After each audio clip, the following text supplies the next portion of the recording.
While waiting for an agreement on some sort of pause in military operations in the Gaza Strip, the European Commission is coordinating the shipment of another 45 tons of medicines and nutritional packages.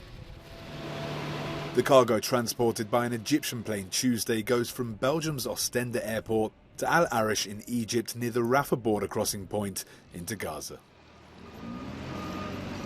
On reçoit en fait des listes de produits qui sont requis, l'idée étant vraiment de pouvoir créer un flux coordonné de produits vers Gaza et de ne pas encombrer les espaces logistiques avec des produits qui ne seraient pas encore requis.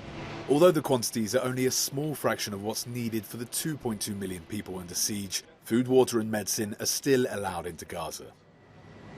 But the Israeli government maintains a strict ban on fuel supplies, which is exacerbating the humanitarian emergency.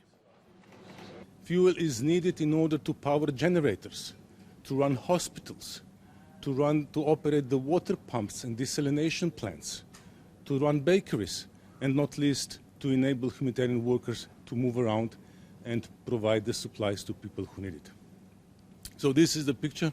We will continue to work on the improving of access. We'll continue to impress on all the parties to introduce the necessary arrangements.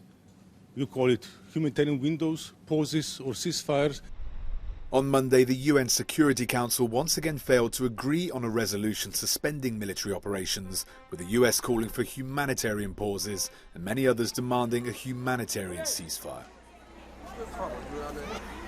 Until that happens, the UN agencies and other humanitarian aid organisations also stress the need to open the two border crossings from the Israeli side, because so far help has not reached the north of Gaza.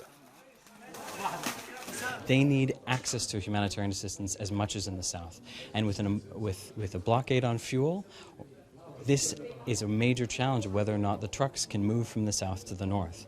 This is why unhindered, continuous flow of assistance is the most critical here, because we're not talking about just past the border, we're talking all the way through Gaza.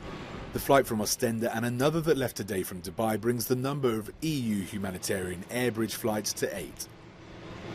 The European Commission says this ends the first phase of help, with the second one starting in a few weeks' time.